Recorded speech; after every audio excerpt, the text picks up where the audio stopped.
Charles Reed was folding his wife's hospital scrubs when the doorbell rang. 42 years of marriage, and he still did her laundry every Friday night. The radiator hissed in the corner. The evening news murmured something about a cold front coming through. He set down the warm fabric and walked to the door, expecting maybe a package or the neighbor kid selling raffle tickets. Linda stood on the porch with a man Charles didn't know. Tall guy, maybe 45, expensive winter coat that looked like it cost more than Charles's truck payment. "This is Marcus Webb," Linda said, her voice half a note too high. "Just a colleague. His car won't start in this cold." Charles invited them in because that's what you do. Made coffee, watched Marcus's hand brush Linda's shoulder as he passed, watched Linda's laugh come out wrong. After Marcus left, Charles asked the only question that mattered. How long? Linda didn't deny it. Linda sat down on the couch, wouldn't look at him, just stared at her hands in her lap like they belonged to somebody else. "Since last summer," she said. 6 months. Charles did the math in his head. Last summer, that was 2 months before his father died. 2 months before Eugene Reed had his stroke in the hospital he'd built with borrowed money in a dream. Charles had been at his father's bedside when the old man finally let go, and Linda had been, where? With Marcus Webb in some exam room after hours? "You've been half dead since Eugene passed," Linda said, and her voice had an edge to it now, not apologetic, defensive. "Marcus makes me feel alive. Half dead." The words hit like a fist to the gut. 42 years, and that's what she thought of him. Half dead. "Do you love him?" Charles heard himself ask. His voice sounded steady, which surprised him. Inside, everything was shaking loose. "I don't know." Linda finally looked up. "Maybe. I don't know if I love you anymore, Charles. I don't know when I stopped." The radiator hissed. The house settled around them. The evening news was still playing in the other room, somebody talking about weather patterns and snowfall predictions. Normal things. The world kept turning while Charles's fell apart. "You need to leave," he said. "Tonight." Linda's face changed. That wasn't the response she'd expected. "Charles, wait. We need to talk about this. We can't just get out." He stood up, didn't yell it, just said it flat and plain. But Linda didn't leave. She stayed right there on that couch, and after a minute she started crying. Real tears, or performed ones. Charles couldn't tell anymore. "I made a terrible mistake," she said through the tears. "I'll end it, I promise. I'll call him tomorrow and end it completely." Charles wanted to believe her. God help him, he wanted to. 42 years. You don't throw away 42 years over 6 months of stupidity. People made mistakes. People came back from mistakes. "We took vows," Linda said. "Remember, for better or worse." 42 years has to mean something, Charles. It was 2 in the morning before they stopped talking in circles. Charles poured them both whiskey, something he never did, but tonight seemed to call for it. The kitchen fluorescent light was too bright. It made Linda's mascara streaks look harsh and sad. "Give me a chance to make this right," she said. One chance. Charles was so tired he could barely think straight. Tired from the shock. Tired from his father's death 2 months ago. Tired from carrying a grief he'd barely started to process before this new wound opened up. "One chance," he said. "That's it." Linda nodded. She reached across the table like she might take his hand, but he pulled back. She went to the spare bedroom instead. The door clicked shut, and Charles sat alone in that too-bright kitchen until dawn started creeping through the window. Saturday morning, he made coffee out of habit. 2 cups. His hands knew the routine, even when his brain was still catching up. Linda came out of the spare bedroom with red-rimmed eyes, real or performed. He still couldn't tell. "I'm sorry," she said again. "I'll call him today. End it completely." Charles nodded, slid her coffee cup across the counter. "Why Marcus?" he asked. "Why at the hospital Dad built?" Linda wrapped her hands around the mug. "It wasn't about the hospital. It wasn't about you either. It was about me feeling, I don't know, seen, like I mattered. You mattered to me." I know you think that." The coffee tasted like ashes.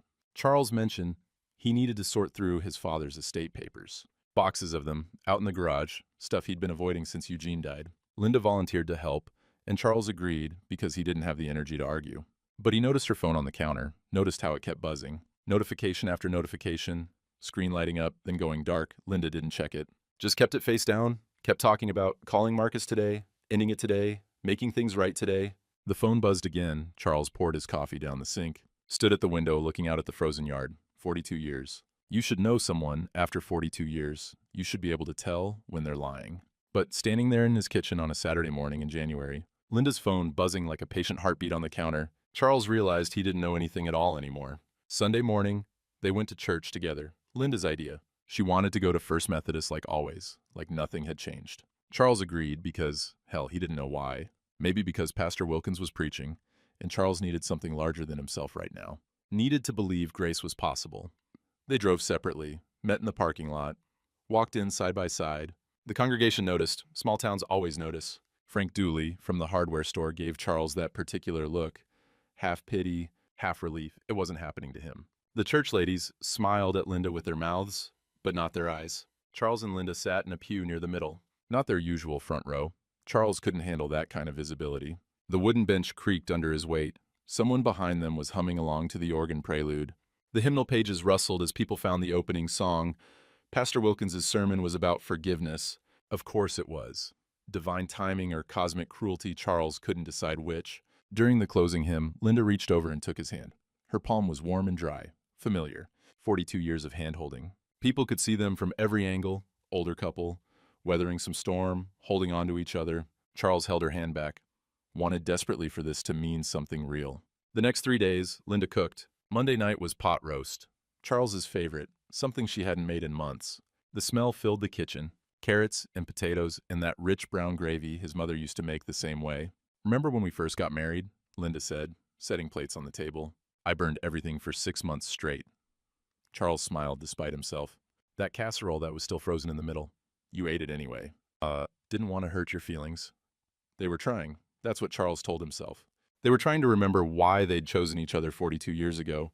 But Linda's phone kept buzzing. All through dinner, she'd placed it face down next to her plate, and every few minutes it would light up and vibrate against the wood. Linda didn't check it, just kept cutting her pot roast into smaller and smaller pieces. Work? Charles asked. Probably. I'll check it later. Tuesday night, they watched television together. Some crime show Linda liked. Charles mostly watched her from the corner of his eye. Watched how she angled her body toward the TV, but kept the phone in her lap, thumb moving across the screen when she thought he wasn't looking. The blue light reflected off her face in the dark living room. Wednesday, Linda suggested dinner at the steakhouse Friday night. Like a date, she said. Remember when we used to have date nights?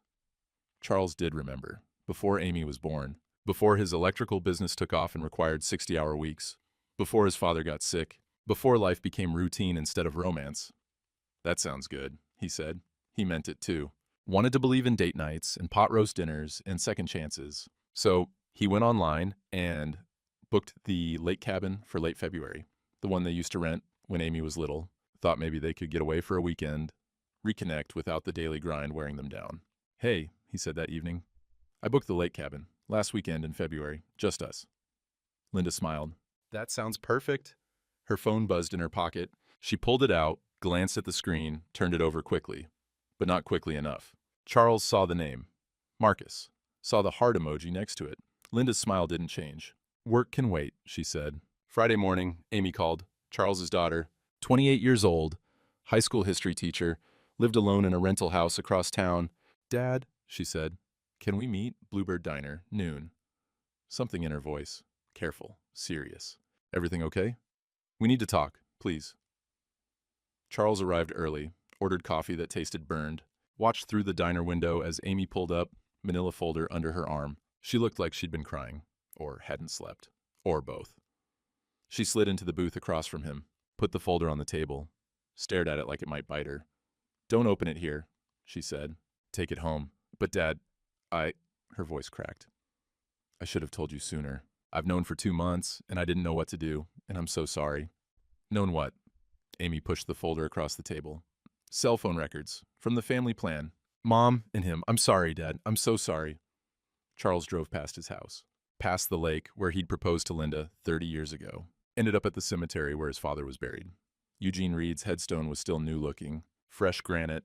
The ground hadn't fully settled yet. He sat in his truck with the heater running, finally opened the folder. 214 text messages, just in the last 3 weeks. Timestamps next to each one. 11:47 p.m., 1:23 a.m., 3:15 a.m. Tuesday night, the night she'd made pot roast. 18 texts between 9 p.m. and midnight. Wednesday evening, while she'd suggested the steakhouse date, Marcus had texted, tomorrow night, my place? Thursday, the day Charles booked the lake cabin, Linda had replied to Marcus, he still doesn't know, playing the grieving wife perfectly. Charles's phone rang. Linda, calling to ask where he was probably. Why he wasn't home yet, he didn't answer. Just sat there in the cemetery parking lot in January, his father's grave 20 yards away, and realized the pot roast had been a performance. The hand-holding in church had been a performance. All of it, every smile, every promise, every "I'll make this right," had been one long, calculated lie. Charles drove back to the Bluebird Diner. Amy was still there, sitting in the same booth, staring at her coffee cup like she could read the future in the bottom of it. He slid back into the seat across from her, put the folder down between them. "Walk me through it," he said. Amy's hands shook as she opened the folder. "I shouldn't have waited. I've been carrying this for 2 months, and every day I thought maybe it would just stop. Maybe she'd end it on her own, and I wouldn't have to hurt you." "Show me." Amy pulled out the highlighted pages. Her teacher's training showed she'd color-coded everything. Yellow for daytime messages, pink for nighttime, red for the really bad ones. "November 15th, Amy said, pointing to a date. "That's when I first suspected. I was driving home from parent-teacher conferences, went past the hospital around 10:30, saw Mom's car in the staff lot. Her shift had ended at 6. Charles nodded, didn't trust himself to speak. "I drove by again the next week. Same thing, her car, and a Tesla I didn't recognize." Amy looked up. "So I pulled the phone records. We're all on the same family plan. It's not like I had to hack anything." "The phone company just sent them." She pointed to the Tuesday pot roast night. 18 texts between 9 p.m. and midnight, while Charles had been sitting in the living room thinking they were trying. "This one," Amy tapped a message from Wednesday, "is when you told her about the lake cabin, right?" Charles looked at the timestamp, 7:43 p.m. Linda's message to Marcus. "He booked us a romantic getaway, so desperate, kind of pathetic." But Marcus's reply, "Let him play house. You know where you really belong." The diner smelled like bacon grease and burnt coffee. Someone's fork scraped against a plate. The fluorescent lights hummed overhead. Everything too bright, too loud, too real. "There's more," Amy said quietly. She pulled out another page. "From this morning, after you left the house." Linda to Marcus. "He's acting strange. I think he might know something." Marcus to Linda. "Does he have any proof? No? Then keep performing. Old men are easy to manipulate." Old men. Charles was 67. Not ancient, but not young. Not the kind of man a 43-year-old surgeon worried about. "I'm sorry," Amy whispered. "I should have told you the first week. I just kept hoping." "Don't." Charles reached across and squeezed her hand. "You were trying to protect me. I understand that. What are you going to do?" Charles closed the folder. Thought about the house he shared with Linda. 42 years of shared space. Shared routines, shared lies, apparently. "I can't go back there," he said. "Not tonight. Stay with me." "No." He shook his head. "I'm going to Dad's place." Amy's eyes widened. "The Victorian house?" "Dad, no one's lived there since Grandpa died. It's freezing. There's no food, no—" "It's mine," Charles said. "And Linda's never set foot in it. That's enough." Saturday morning, Charles went back to the house while Linda was at work. He moved fast. Didn't want to be there when she got home. Packed one suitcase, clothes, toiletries, his father's photo from the dresser. Grabbed the boxes of estate papers from the garage, the ones Linda had helped him with, the ones he'd signed without really reading because he'd been too grief-fogged to care. Left his wedding ring on the dresser, wrote a note on the back of an envelope. "I know, don't call." He met him with her car, helped him load up. They drove in convoy to the Victorian house on the edge of town, the place where sidewalks ended and county roads began. The house was as cold as Amy had warned. Charles could see his breath inside. The floorboards creaked under his weight. His father's pipe tobacco smell still clung to the curtains, embedded deep after 40 years of evening smokes in the study. Charles stood in the front hallway and felt more alone than he'd ever felt in his life. His phone started ringing. "Linda." He counted 12 calls in the first hour, then the text started. "Where are you?" "Charles, please answer. We need to talk about this." "You're overreacting." He blocked her number. Monday morning, the certified letter arrived. Brennan and Associates, attorneys at law, Linda's lawyer. Charles opened it standing in his father's freezing kitchen, winter light coming through the wavy old glass windows. The letter was 2 pages of legal language, but the main points were clear enough. Linda claimed Charles had abandoned the marriage. She was seeking alimony. She wanted half of all community property, including business assets. Charles read that phrase 3 times. Business assets. What business assets? He'd been an electrician, sold the business when he retired 3 years ago. The money was mostly gone, used to pay off the house, cover his father's final medical bills, normal life expenses. What business could Linda possibly be talking about? He looked at the boxes he'd hauled from the garage. Eugene's estate papers, the ones Linda had organized for him, the ones she'd handed him to sign while he was still numb with grief, barely eating, barely functioning. Charles started opening boxes, found folders labeled things like Mercy General Hospital, Inc., and Board of Directors Annual Meeting Minutes and Shareholder Transfer Agreement. And pulled out a document dated 6 months ago, shortly after his father's death. Notice of estate transfer. Eugene Reed to Charles Eugene Reed, 68% controlling interest, Mercy General Hospital. Charles sat down hard on the kitchen floor. He owned the hospital. His father had left him the hospital, the same hospital where Linda worked, where she'd been conducting her affair in exam rooms and supply closets. And Linda had known. For 6 months, she'd known. The letter fell from his hands. A certified notice from an estate lawyer named Margaret Chin, addressed to Charles at this Victorian house, dated 6 months ago. He'd never seen it before. Linda must have intercepted it, handled everything herself, kept him in the dark on purpose while she voted his shares, made his decisions, ran his hospital as if it were hers. Charles looked at the legal document in his hands, then at the lawyer's letter demanding half his assets. For the first time since Marcus Webb had walked through his door, Charles Reed smiled. It wasn't a happy smile, but it was something. The days blurred together after that. Charles would wake up in his father's old bed, the mattress too soft, springs creaking every time he moved, and lie there staring at the ceiling plaster, counting cracks. The house settled around him, floor joists popping, radiators clanking to life with reluctant heat. He'd get up eventually, make coffee, stand at the kitchen window, looking out at the frozen yard where his father used to grow tomatoes every summer. The garden was just dead stalks now, poking up through crusted snow. Cereal for breakfast, cereal for lunch. Sometimes he'd heat up a can of soup for dinner, but mostly he just ate standing at the counter, staring at nothing. The estate papers were spread across the dining room table. He'd go through them methodically. Incorporation documents, shareholder certificates, board meeting minutes he should have attended, but Linda had gone to in his place. Her signature on proxy forms, her handwriting on notes in the margins, 68% ownership. The hospital his father had built with borrowed money in 1962, the place where working families went when they needed healing. All his now. And he hadn't even known. Some days he'd sit in his father's study, the one room in the house that still felt occupied. Eugene's reading glasses were still on the desk, next to a newspaper from November. The Hippocratic Oath hung on the wall in a cheap frame. Do no harm, uphold ethical standards. And Charles would sit in his father's chair and wonder if Eugene was disappointed in him, for not knowing, for signing papers without reading them, for being so damn trusting. Wednesday afternoon, he forced himself out of the house. Needed a new furnace filter. The heating system was running but barely, and he couldn't afford to let it die completely. Frank Dooley's hardware store was warm and bright, too bright. Christmas lights were still up even though it was mid-January. Frank was behind the counter, and his face did that thing when Charles walked in. That flicker of recognition followed by careful neutrality. "Charles," Frank said, "how you been? Getting by?" Other customers in the store went quiet. Charles felt their eyes like weights. He found the furnace filter aisle, grabbed what he needed, heard 2 women whispering near the paint section. Heard she moved out. Oh. Well, these things happen. That doctor at the hospital. Charles paid fast. Frank rang him up without the usual small talk about weather or county politics. Just, that'll be $18.50, and careful eye contact that said, "I'm sorry this is happening to you, but I don't know what to say." Charles left without his change. The pharmacy was worse. He needed his blood pressure medication. Ironic, given that his blood pressure had probably skyrocketed in the last 2 weeks. The young clerk at the counter called his name. Then, "Oh, and Mrs. Reed's prescription is ready too if you want to pick it up." Linda's migraine medication. The pills she'd ask him to grab every month because the pharmacy was on his side of town. Her name was still Reed, still tied to his. "No thanks," Charles said. "She can get it herself." The clerk's face went pink. "Oh, sorry, I didn't. It's fine." But it wasn't fine. Nothing was fine.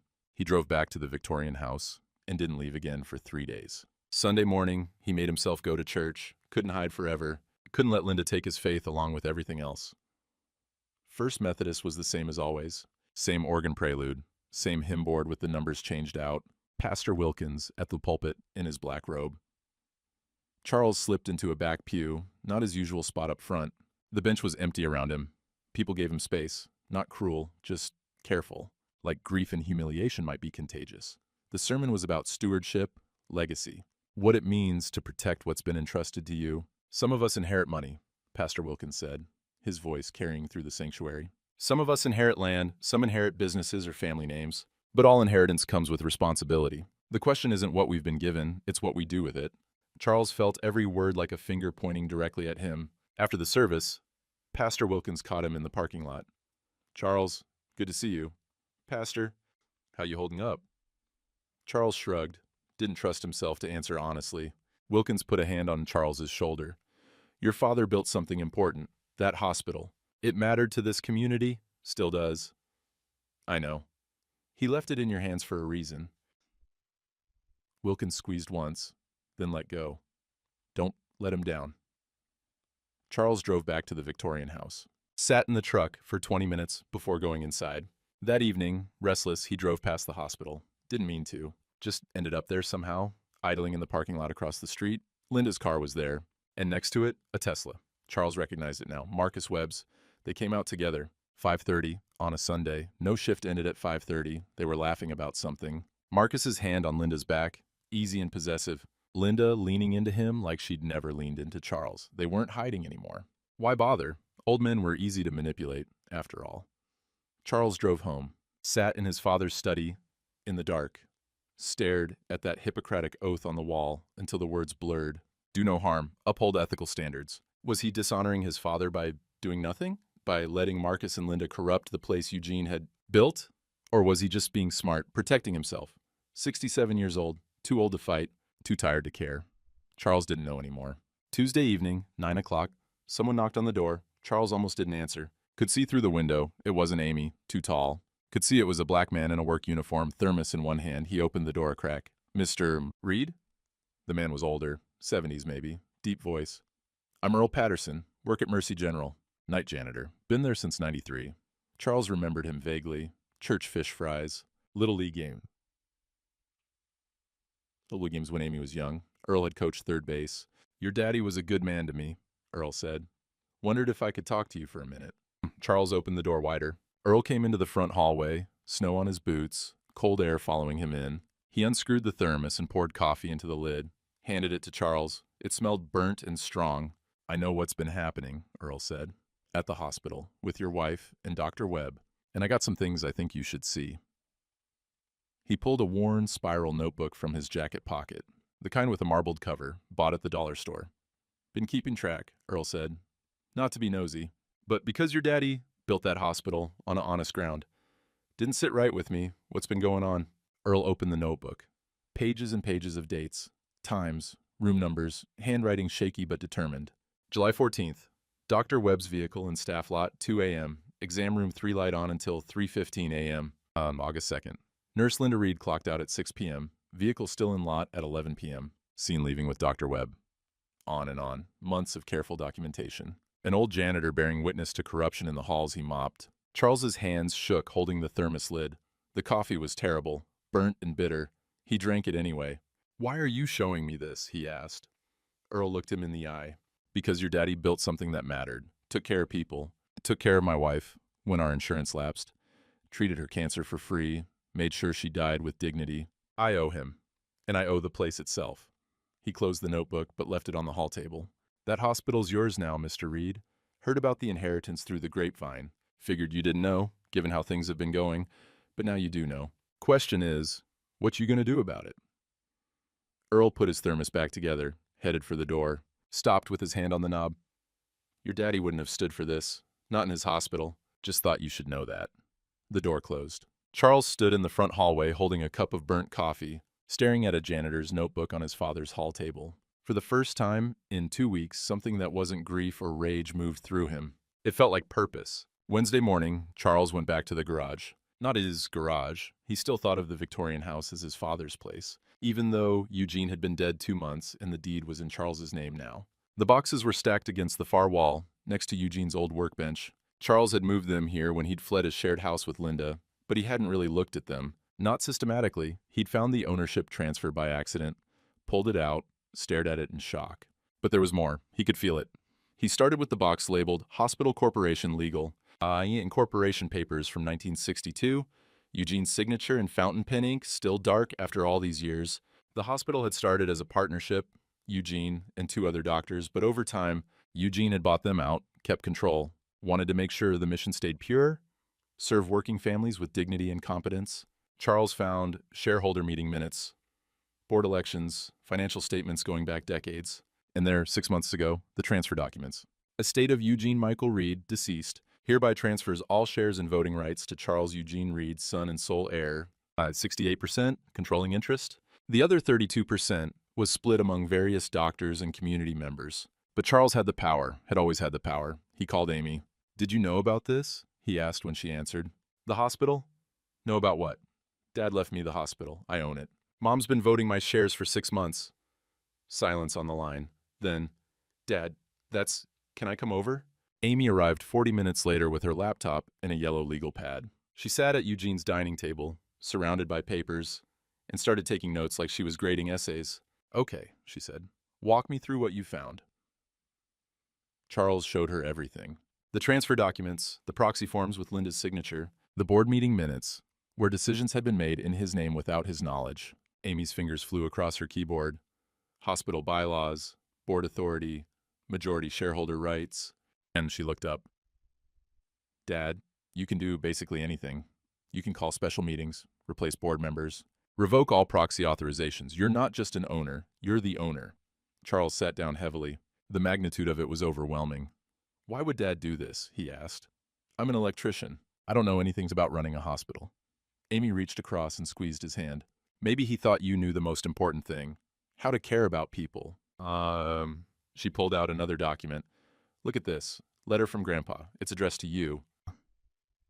The envelope was marked, "For Charles, private," in Eugene's shaky handwriting. The letter inside was dated a week before Eugene's stroke.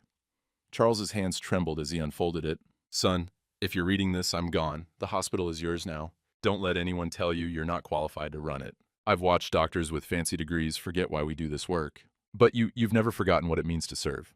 You rewired that hospital twice, kept the lights on, kept the heat running. You know its bones better than any administrator. Leadership isn't about medical degrees, it's about character. It's about caring more about people than profit. You have both. Protect what we built. Don't let it become just another corporate facility. Keep it honest. Keep it human. Love. Dad." Charles read it 3 times.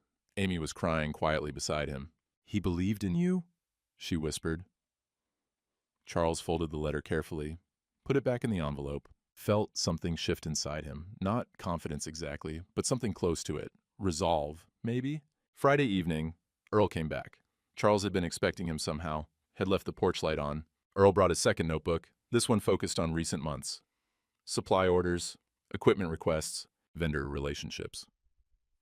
"Been meaning to mention something," Earl said, sitting at the kitchen table. "Dr. Webb's been pushing hard for new equipment, real expensive cardiac imaging suite, $2.3 million. Charles nodded. "That sounds like hospital business."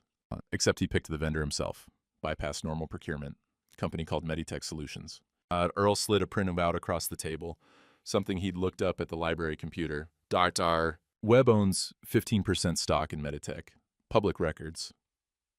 Charles stared at the paper. "That's a conflict of interest," Earl finished.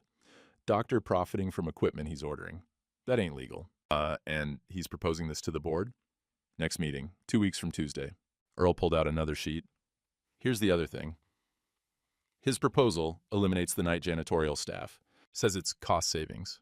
Hire cheaper contract workers instead. That's 7 full-time positions. Me and 6 others. Been working that hospital for decades." Charles felt cold anger settle into his bones. Not the hot rage of betrayal, something colder, cleaner. He wants to fire you to pay for equipment he profits from. That's about the size of it. Charles stood up, walked to his father's study, came back with a business card he'd found in the estate papers. Margaret Chen, Estate and Corporate Law. Her office was in the county seat. "Earl, would you be willing to present this to the board, your documentation?" Earl didn't hesitate. "If it helps protect what your daddy built, yes, sir." "Then I need to talk to a lawyer," Charles said. "Not about divorce, about hospital governance." He looked at Earl's notebooks, at his father's letter, at the ownership documents spread across the table. Linda hadn't just betrayed their marriage. She'd betrayed her fiduciary duty, had used Charles's grief to control his inheritance, had let Marcus Webb corrupt the institution Eugene Reed had built with honest intention. And Marcus, arrogant, entitled Marcus, was about to fire working people like Earl to line his own pockets. Charles had been half dead. Linda was right about that. Half dead with grief and routine and the slow erosion of meaning. But standing in his father's kitchen with Earl Patterson's evidence in his hands, Charles Reed felt something wake up inside him. Not quite alive yet, but getting there. Monday morning, Charles drove to the county seat. Margaret Chin's office was on the second floor of an old brick building downtown, above an insurance agency. The stairwell smelled like coffee and copy paper. Margaret was younger than he expected, maybe late 50s, Vietnamese or Chinese. Charles couldn't tell. She had her parents' photo on the desk. An older couple, father in a work uniform, mother with kind eyes. "Mr. Reed," she said, shaking his hand. Firm grip, no pity in her eyes. "I handled your father's estate.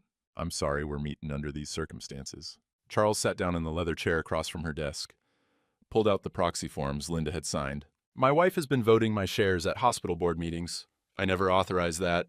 Margaret took the forms, studied them. Her expression didn't change, but something went cold behind her eyes. "These signatures don't match," she said. "I have your signature on file from the estate documents. This isn't you." "Can she do that? Just forge my signature?" "Absolutely not. This is fraud, Mr. Reed. You could press criminal charges if you wanted to." Charles shook his head. "I don't want her in jail. I want her out of my hospital." Margaret nodded slowly. "As majority owner, you can revoke all proxy authorizations. You can attend board meetings yourself. You can replace board members if needed. The bylaws are clear. 68% gives you significant authority." She pulled up a file on her computer. "There's also the matter of Dr. Marcus Webb's equipment proposal. If he has financial interest in the vendor, that's conflict of interest under both hospital ethics codes and state medical law. The medical board would be very interested in that." Charles felt something settle in his chest. Not satisfaction exactly, just clarity. "What do I need to do?" Margaret leaned back in her chair. "The board meets in 10 days. You should attend, present the evidence, let them vote." She paused. "But I have to ask, why are you doing this? Is it revenge?" Charles thought about his father's letter, about Earl mopping floors for 31 years, about working families who came to that hospital because they trusted the Reed name. "My father built something that mattered," he said. "I need to protect it." Margaret smiled for the first time. "That's the right reason, Mr. Reed. Your father would be proud." Wednesday afternoon, Charles went to the hospital. First time since he'd moved out. He needed to pick up his father's personal effects from storage. A box the administrator had called about, stuff from Eugene's old office. He was walking down the main corridor when he saw Marcus Webb. White coat, stethoscope, confident stride. Marcus recognized him, stopped. "Charles," Marcus said, something like sympathy in his voice. Performed sympathy. "Heard you and Linda are having troubles. That's rough, man." Charles just looked at him. "But hey," Marcus continued, "sometimes people grow apart. Nothing wrong with that. Better to be honest, right?" The arrogance was breathtaking. Standing in the hallway of Charles's hospital, having screwed Charles's wife in exam rooms, Earl documented, and offering relationship advice. "Hospital's doing well, though," Marcus said, like they were colleagues, like they were friends. "I'm securing funding for a new cardiac imaging suite, cutting-edge equipment, going to put us on the map." "That right?" Charles kept his voice flat. "Yeah. Board votes next week. Finally getting rid of some dead weight around here. Streamlining operations, night janitorial staff. Unnecessary expense? We can contract that out for half the cost." Dead weight. Earl Patterson, who'd worked there 31 years. Dead weight. "Sounds efficient," Charles said. Marcus's phone buzzed. He glanced at it, probably Linda, and smiled. "Anyway, good seeing you. Take care of yourself." He walked away down the corridor, expensive shoes clicking on the tile, not a care in the world. Charles stood there for a long moment, watched Marcus turn the corner, disappear toward the cardiac wing, the surgery wing his father had added in 1980. The wing Charles had rewired when the old circuits couldn't handle the new equipment load. "You think I'm irrelevant," Charles thought. "You think I'm defeated. You're about to learn otherwise." Thursday evening, Charles drove to First Methodist, found Pastor Wilkins in his office working on Sunday's sermon. "Charles," Wilkins said, gesturing to the chair, "what's on your mind?" Charles sat, clasped his hands together. "Pastor, I need to ask you something about forgiveness." He explained the situation, not every detail, but enough. The betrayal, the hospital ownership, the upcoming decision about whether to fight back or walk away. The Christian thing is to turn the other cheek, right? Just let it go? Wilkins leaned back in his chair. Jesus turned the other cheek when struck. He didn't turn the other cheek when he saw money changers corrupting the temple. He made a whip and drove them out. Charles blinked. "Forgiveness means releasing hatred from your heart," Wilkins continued.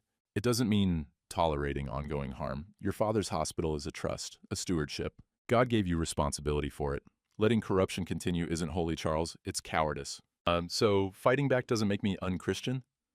Fighting back with truth and justice? That's exactly Christian. Seeking revenge with cruelty? That's sin. Know the difference. Charles felt something loosen in his chest. Permission, validation. Your father built that hospital to serve people, Wilkins said. Honor that, protect that.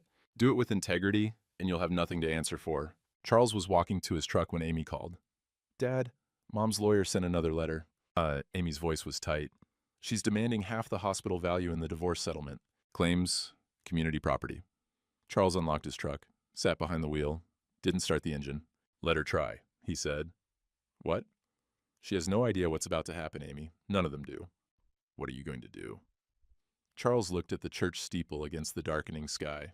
I'm going to that board meeting, and I'm going to tell the truth. Do you need help? Yeah, Charles said. I do. The dining room table in the Victorian house became command central. Charles spread out everything. Earl's notebooks, Margaret's legal briefs, hospital bylaws, board composition charts. Amy came over after school most days, laptop open, yellow legal pad filling with notes. Okay, she said Friday evening, a week before the board meeting. Hospital Ethics Code, Section 12. Board members and senior staff must disclose any financial interest in vendors, contractors, or service providers. Failure to disclose constitutes grounds for disciplinary action up to and including termination. Charles highlighted the passage. Marcus never disclosed his stock ownership, not according to the meeting minutes. Amy clicked through files. He presented Meditech Solutions as an independent recommendation, said they had the best equipment at competitive prices. Never mentioned he owns 15% of the company. Charles made a note on his timeline. The evidence was building, not just an affair, institutional corruption. They worked in comfortable silence for a while. The radiators clanked. Outside, February wind rattled the windows. Charles made coffee. The good stuff now, not instant. Amy had brought groceries earlier in the week. Started stocking his kitchen like he was one of her students who needed looking after. What about the night janitorial staff? Charles asked. The 7 positions Marcus wants to eliminate? Amy pulled up a spreadsheet. I called HR, said I was doing research for a community college project. They gave me the numbers. Combined, those 7 workers have 143 years of service. Earl's been their longest, 31 years. The youngest has been there 8. And Marcus wants to fire them to pay for equipment he profits from. Exactly. Amy looked up. Dad, this isn't just about Mom anymore. This is about protecting people. People like Earl. People Grandpa would have protected. Charles nodded. She was right. Somewhere along the way, this had stopped being about his wounded pride and Linda's betrayal. It had become about something larger. Monday, 9 days before the board meeting, Margaret called. I've prepared a presentation outline for you, she said. 10 slides. Establishes your identity, presents the evidence, proposes board action. Keep it factual, not emotional. I'm not good at public speaking. You don't need to be eloquent, you need to be truthful. Big difference. She paused. Charles, they're going to be shocked when you walk in. Linda's been representing you for 6 months. They think they know you through her. Good, Charles said. Let them be shocked. Wednesday evening, Charles practiced his introduction, stood in his father's study, looking at his own reflection in the dark window. I'm Charles Reed, majority shareholder. Eugene Reed's son, too aggressive. He tried again. My name is Charles Reed. I own this hospital. Too entitled, once more. I'm Charles Reed. My father founded this hospital in 1962. He left it in my care. I'm here to exercise my responsibilities as majority owner. Better, factual, calm. Amy was sitting in Eugene's chair, timing him. 3 minutes, 40 seconds. Margaret said to keep it under 5. You're good. They went through the evidence presentation, Earl's documentation, the conflict of interest proof, the medical board statutes. Charles's hands shook the first few run-throughs, but by the 10th time, his voice was steady. You've got this, Amy said. But Dad, what if Mom tries to fight you, publicly? Charles had thought about that. Linda would be there, staff representative. She'd have to watch him dismantle everything she'd built with Marcus. Then she'll lose publicly, he said. The night before the board meeting, Charles couldn't sleep. He sat in his father's study at 2 a.m, Eugene's reading glasses on the desk, the Hippocratic Oath on the wall. He pulled out his father's letter again. Read it in the circle of lamplight. Leadership isn't about medical degrees. It's about character. Charles had spent his whole life feeling less than. His father was Dr. Eugene Reed, founder of Mercy General Hospital. Charles was an electrician, worked with his hands, fix things when they broke. But sitting there in the cold February darkness, Charles realized something. He'd rewired that hospital twice. Knew every circuit, every junction box, every panel. Had kept the lights on literally when the storm of '98 knocked out power for 3 days. Had crawled through crawl spaces and climbed into ceilings to make sure patients stayed safe and warm. Maybe that counted for something. Maybe knowing the bones of a place, caring about its mission, protecting the people inside it. Maybe that was leadership too. He picked up his father's reading glasses. Put them on. They were slightly too strong for his eyes, but through them, his notes came into sharper focus. Symbolic, he thought, seeing through his father's eyes now. His phone buzzed. Amy, texting at 2 in the morning. Dad, I love you. I'm proud of you. Grandpa would be too. Charles texted back. Hope so, honey. I really hope so. Tuesday morning, board meeting day. Charles woke at 6, showered, dressed carefully. Clean work shirt, the good one, pressed, his father's old blazer. It fit perfectly, like Eugene had been saving it for him all along. Work boots, not dress shoes. He was who he was. Breakfast was black coffee and toast. Couldn't eat much. Nerves fluttering in his stomach like birds trying to get out. Amy arrived at 8 with a briefcase. For your documents. Looks professional. They loaded everything. Presentation printouts, Earl's notebooks, Margaret's legal opinions, the hospital bylaws with sections highlighted. You ready? Amy asked. No, Charles said honestly. But I'm going anyway. They drove separately. Charles wanted his own vehicle. Didn't want to depend on anyone else for the exit.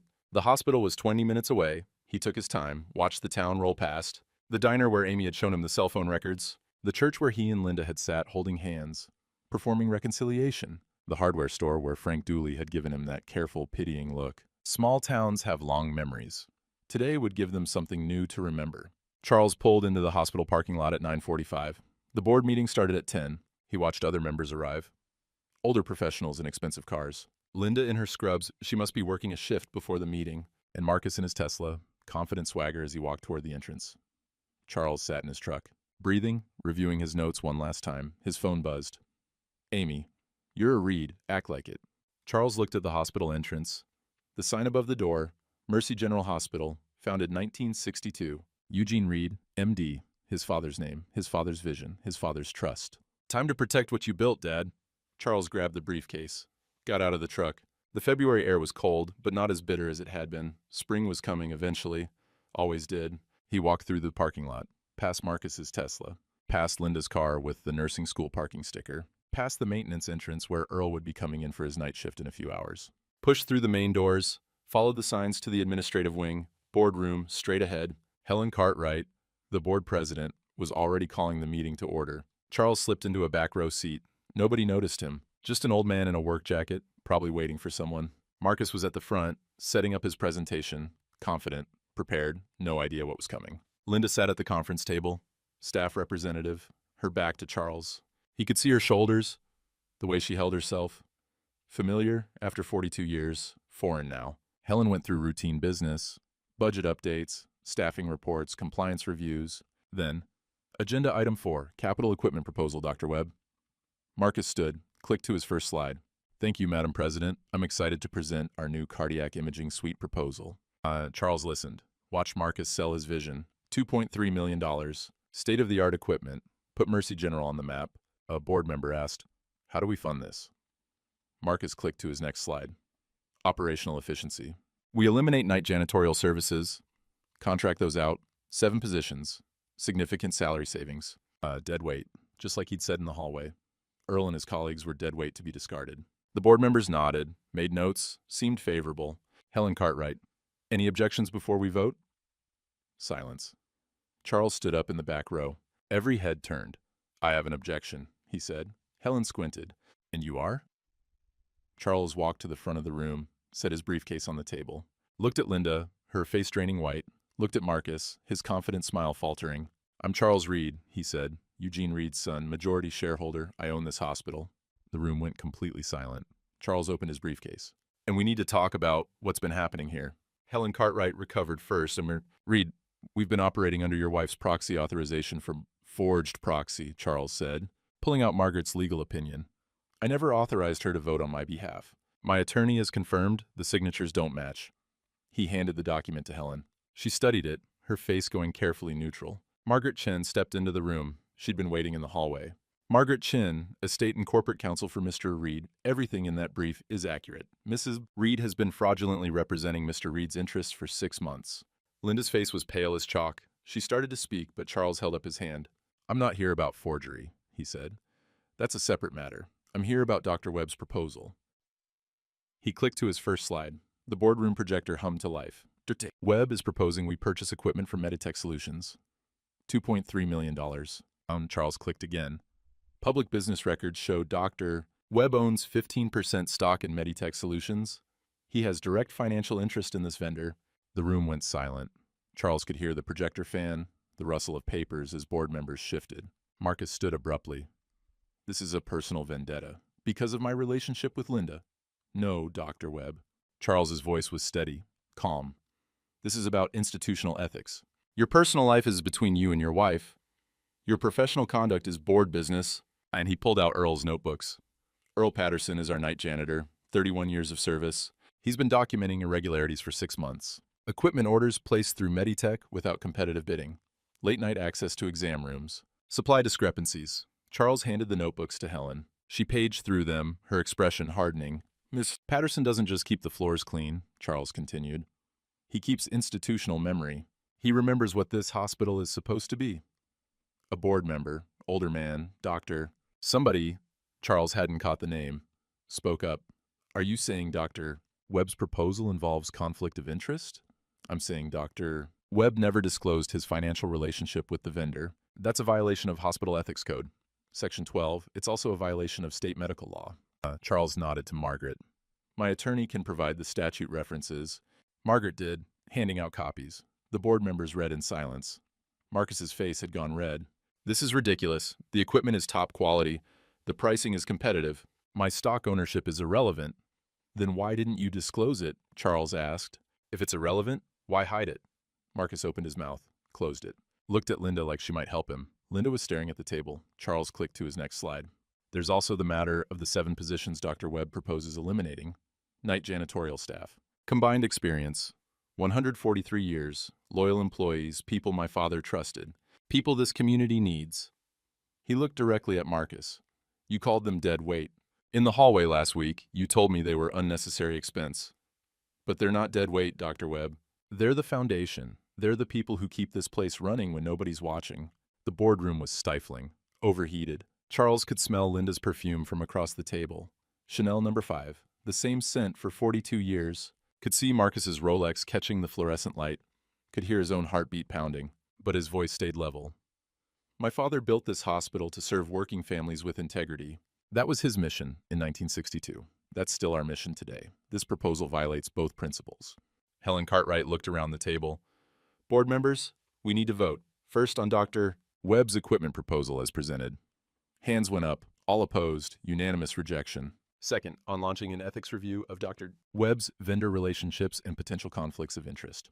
Again, unanimous approval. Marcus stood so fast his chair scraped back. This is a joke. I don't have to sit here and... No, you don't, Charles said quietly. But the state medical board will want to talk to you. They take conflict of interest very seriously. Marcus grabbed his briefcase, pulled out his phone, already dialing, stormed toward the door without another word. Charles heard him in the hallway. I need to talk to legal. Now, Linda rose too, slowly. She wouldn't look at Charles, just gathered her papers with shaking hands. Linda, Helen said, as staff representative, do you have any comment? Linda's voice came out barely above a whisper. I resign my position, effective immediately. She walked toward the door. Her heels clicked on the tile, the same sound from 42 years of walking beside him, the sound of their life together. At the doorway, she paused, turned back. Charles, we're done, he said. Not cruel, just final. You chose this. Live with it. Linda left. The clicking faded down the hallway. After the room emptied, Helen Cartwright approached Charles. Mr. Reed, I apologize. We should have been notified directly about your father's will. We didn't know. My wife made sure of that. Moving forward, you have a seat on this board, and a voice in all major decisions. Helen held out her hand. Your father built something important. I'm glad you're here to protect it. Charles shook her hand. The other board members came forward too, introduced themselves properly. Dr. Harrison, Mrs. Kowalski, Mr. Trent, people he'd seen around town for years but never really known. They respected him now, not because of his father's name, because of what he'd done in this room. how he'd done it. The door opened again. Earl Patterson, still in his work uniform, thermos under his arm. He must have heard somehow. Small-town grapevine. "Mr. Reed," Earl said. "Heard about the vote." Charles crossed the room, shook Earl's hand. "You saved this place, Earl. That notebook of yours." No, sir." Earl's grip was strong, calloused from decades of mop handles and floor buffers.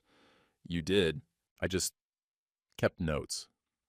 After everyone left, Charles sat alone in the boardroom. Looked at his father's portrait on the wall. He hadn't noticed it before. Young Eugene, in his white coat, stethoscope around his neck, that serious expression he always wore in photos. Charles's phone buzzed. Text from Linda. "I'm sorry for everything." He looked at it for a long moment, then deleted it. Didn't respond. Sorry wasn't enough. Sorry didn't undo 6 months of lies. Didn't erase Marcus's hand on her shoulder, or the 11 p.m. text messages, or the playing the grieving wife perfectly comment. Sorry was just a word. Charles packed up his briefcase, walked through the hospital hallways, saw Earl mopping the cardiac wing floor, steady rhythm, same work he'd been doing for 31 years. Earl looked up, gave a small wave. Charles waved back. This is what matters, he thought. Not revenge. Not destroying Marcus or humiliating Linda. Just protecting what needs protecting. Just standing up when standing matters. He walked out into the February afternoon. The sun was actually shining for once, snow melting in the parking lot, water running in small streams toward the storm drains, winter breaking. Finally, 6 weeks later, the sign went up, Reed Memorial Hospital. Charles stood in the parking lot on a late March morning, watching the facility's crew bolt the new letters into place. The old Mercy General sign had served its purpose for 63 years. But the board had voted unanimously. Time to honor the founder properly. Helen Cartwright came out to stand beside him. Your father would be proud. I hope so. The scholarship fund, too. That was a good idea. The Eugene Reed Scholarship for nursing students. For working-class kids from the county who wanted to serve but couldn't afford the tuition. The board had approved it at their March meeting. 17 applications already. High school seniors with straight B averages and hearts for service. Charles had read every application himself, cried over a few of them. Kids who reminded him of what his father had believed in, that competence and compassion mattered more than money. Linda moved, I heard, Helen said carefully. Ohio, her sister's place. And Charles had gotten the divorce papers 2 weeks after the board meeting. Linda hadn't fought, hadn't asked for the hospital, just signed and left. Heard she got a nursing job at a clinic in Toledo. And Dr. Webb? Position in Arizona. Left before the state medical board could complete their investigation. Charles shrugged. Some people land on their feet no matter what.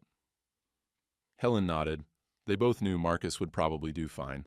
Find another hospital, maybe disclose his conflicts of interest this time, maybe not. The world wasn't always just, but Marcus wasn't Charles's problem anymore, wasn't in his hospital, wasn't corrupting what Eugene had built. That was enough. Sunday afternoon, Charles's kitchen smelled like tomatoes and garlic. Amy's lasagna, her grandmother's recipe, passed down from Charles's first wife, the one who died of cancer when Amy was 5, the one Charles had loved purely before grief and loneliness had led him to Linda's safe steadiness. He'd lived alone since February, 7 weeks now. The Victorian house didn't feel lonely anymore, just quiet, and there was a difference. The doorbell rang. Amy let herself in. She had a key now, carrying a salad bowl and a bottle of wine. Pastor Wilkins is parking, she said. Mrs. Wilkins rode with me, and Frank Dooley said he'd be here by 4. Sunday dinners had become a regular thing. Not planned, exactly, just evolved.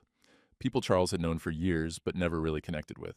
Now they gathered around his father's old dining table and talked about normal things, town politics, spring planting, whether the high school football team would be any good this fall. Pastor Wilkins and his wife came in, bringing rolls from the bakery. Frank Dooley arrived last, with a pie from the diner, banana cream, Charles's favorite. They said grace. Wilkins kept it simple. For food and fellowship and the blessing of new beginnings. The lasagna was perfect. Amy had gotten the proportions exactly right. The conversation flowed easy, Frank telling a story about a customer who'd tried to return a hammer after 10 years, claiming it was defective. Mrs. Wilkins talking about the church Easter pageant, how the kid playing Jesus had stage fright. Normal, human, real. Charles contributed his own story about a hospital board meeting where Dr. Harrison had accidentally called someone by the wrong name for 20 minutes, and nobody corrected him. They all laughed. After dinner, they had coffee on the porch. The evening was warm enough, finally. Not quite spring yet, but close. The birds were coming back. Charles could hear them in the trees around the property. Someone was asking about you, Mrs. Wilkins said to Charles. Casual. Too casual. Oh? Betty Holbrook, from the church auxiliary. She's widowed too, few years back. Charles sipped his coffee. That right. Amy shot him a look, half amused, half hopeful. Just thought I'd mention it, Mrs. Wilkins said. She makes excellent pie, brings it to potlucks. I like pie, Charles said neutrally. Everyone laughed. The conversation moved on. But Charles noticed Amy smiling into her coffee cup. He wasn't ready, didn't know if he ever would be. But he also didn't close the door completely. Someday, maybe. When the wound wasn't so fresh. For now, this was enough. Coffee with friends, laughter that wasn't forced. Dinners where he wasn't performing or being performed for after everyone left. Amy helped him clean up. They worked in companionable silence, washing dishes, putting away leftovers. You doing okay, Dad? She asked. Yeah, Charles said. Meant it too. I really am. Amy kissed his cheek. Love you. See you Thursday? Board meeting? I'll be there. She left. Charles stood alone in his kitchen, Eugene's kitchen, and felt something he hadn't felt in months. Peace. Not happiness exactly. The wound was still there. 42 years don't disappear just because you file paperwork and change the locks. He still woke up sometimes reaching for Linda's side of the bed, still caught himself buying her favorite cereal at the grocery store.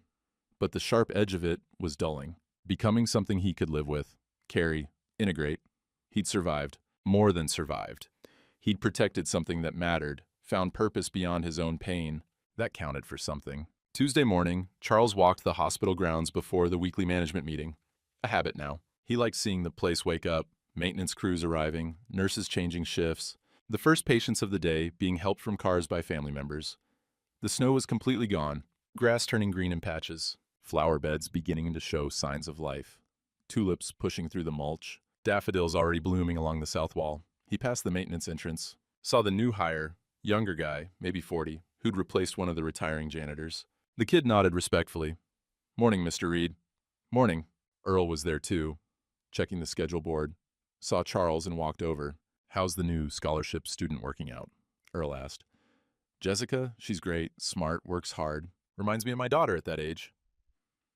Your daddy would have liked that. Helping kids get their start. Charles nodded. They stood together in easy silence, watching the hospital come to life. You ever regret it? Earl asked. Stepping up like you did? Could have just walked away, sold the place. None of this would be your problem. Charles thought about it. About Linda and Marcus, gone now to other states, other lives. About the board meetings and budget reviews and personnel decisions he never asked for. About being responsible for 140 employees and a mission he didn't create. No, he said. I don't regret it. Earl nodded, headed back to his work. Charles walked to the main entrance. Stopped at the dedication plaque someone had added below the new sign. Reed Memorial Hospital, founded 1962 by Eugene Reed, MD, rededicated 2025, serving working families with integrity and compassion. He touched the bronze lettering, thought about his father. About 6 months ago, when Eugene had died and Charles had felt purposeless, adrift, half dead, like Linda said, he didn't feel half dead anymore. Inside the lobby, a young nursing student was helping an elderly woman with directions. The student, scholarship recipient, name tag said Jessica Martinez, was patient and kind. Took the time to walk the woman to radiology herself, rather than just pointing. Can I help you, Mr. Reed? Jessica asked when she came back. No, Charles said. Just checking in. How's your first month going? Her whole face lit up. It's amazing. I still can't believe I'm here. That scholarship, it changed my life. Mr. Reed, changed everything. Your hard work did that, Charles said. We just opened the door. He headed to his meeting. Eugene's old office, now his, had a window overlooking the parking lot. He could see his truck. Linda's old parking spot, now occupied by someone else's car. The world kept turning. People came and went. Hearts broke and healed and broke again. But some things endured. Integrity, purpose, the quiet satisfaction of protecting what mattered. Charles sat at his father's desk. Opened the folder for today's meeting. Quality improvement metrics, patient satisfaction scores, budget variances, normal work, important work. His phone buzzed. Margaret Chen, texting about foundation paperwork for the scholarship fund. He typed back. How many more students can we fund next year?